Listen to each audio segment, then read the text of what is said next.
Welcome to the E-Academy. In today's episode, we will discuss reporting of events by using the tandem of the ETHM-1 Plus and the INT-GSM modules. We will mainly focus on the so-called dual path reporting. This will be a further expansion of the topic from the 54th episode, in which we showed you how to configure the settings of the event reporting carried out by INT-GSM. We will also show you how to use INT-GSM for clip messaging. This is a new functionality that appeared with the latest release of firmware for both modules. Okay, what do we need for that?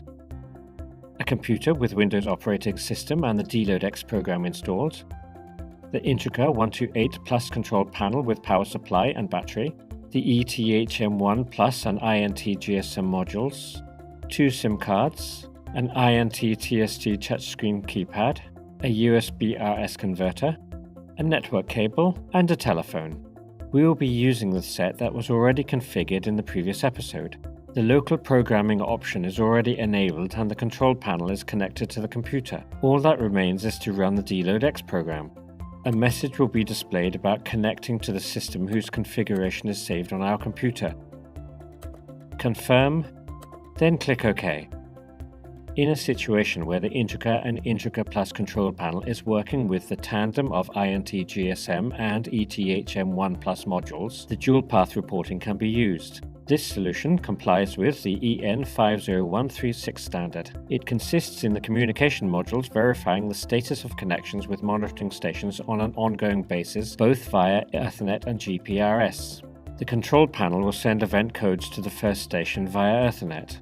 If an attempt to send event codes using this path fails, the event codes will be sent to stations 2 via GPRS.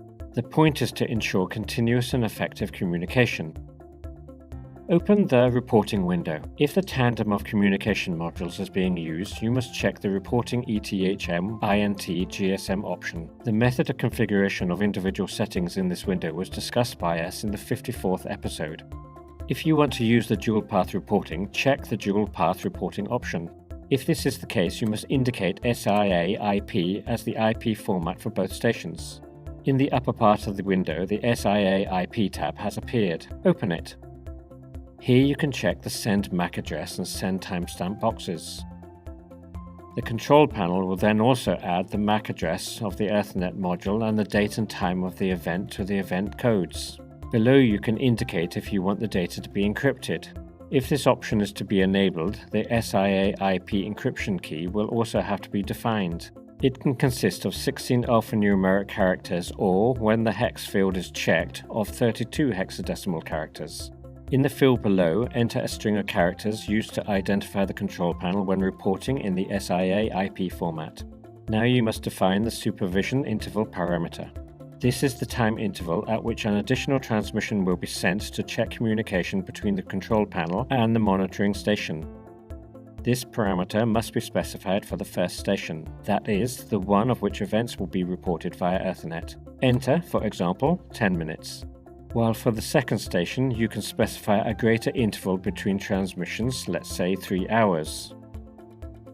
If an error in communication with the first station is detected, the transmission will be redirected to the second station. In such a case, the test for connectivity with the second station will take place more frequently than pre-programmed in accordance with the time parameter defined in the supervision interval field for the first station. Now the priorities of the transmission paths in the event monitoring in the communication module settings are yet to be set. Open the structure window and go to the hardware tab. Find keypads and select the ETHM-1 plus INT-GSM item. Go to the reporting tab. In the first station transmission priority field, leave only one transmission path, which is Ethernet. In the settings of the second station, indicate communication via GPRS. For example, by using the SIM2 card, which is currently treated as the main card. Click the right button. Finally, send the data to the control panel. Let's check now whether the switching of event reporting between the two stations works as programmed. To do so, bypass one of the zones which was added in the meantime to the first partition. On the keypad, go to the terminal. Enter the service code and press the asterisk key. Go to the zone bypassed item and press hash to confirm. Select Isolate and press the hash key. To bypass the first zone, press any number button. Press hash to confirm. The zone has been bypassed. Go back to the DLoadX program.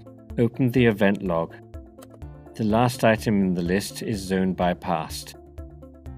In the next to last column, you can find the information to which station the event code was sent. The plus sign means that the transmission reached the monitoring station and was acknowledged. Disconnect the Ethernet cable from the ETHM-1 to simulate a trouble of the transmission path. Refresh the list of events.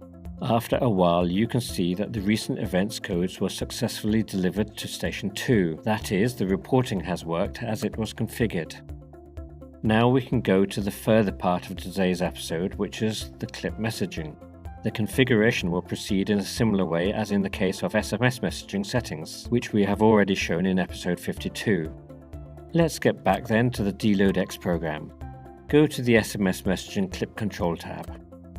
Important note: for the clip messaging option to be available, the INT-GSM module must have firmware version 1.01 or newer. If the modules work in tandem, the ETHM-1 module firmware must be 2.06 or newer. As you can see, the firmware in our modules has already been updated. In the INT-GSM module, you can store 16 phone numbers for SMS and clip messaging. After entering the number, select the On option. Then select the partitions and specify the type of events and manner in which the user of the given telephone number is to be informed. For example, choose Bypass. After a double click, the letter S appeared, meaning messaging via SMS. 2 more clicks. The letter C is displayed. It is responsible for the clip messaging. The next option, S+C, means simultaneous messaging via SMS and clip. OK, now save the data to the INT-GSM memory. Important note: in order to enable the SMS or clip messaging functions, select SMS clip messaging in the ETHM-1 tab and send data to the control panel. Keep this in mind because not selecting this option means that no SMS and clip notifications will be sent. So let's check that the messaging works correctly. To do so, unbypass zone number 1. The zone has been unbypassed. As you can see, the module is calling the indicator number. The clip messaging works correctly. An SMS message with the information on unbypassing the zone was also delivered, so everything has worked as it should do. That's all for today's episode. Thank you for your attention. We invite you to watch the next episodes of the E Academy. See you soon.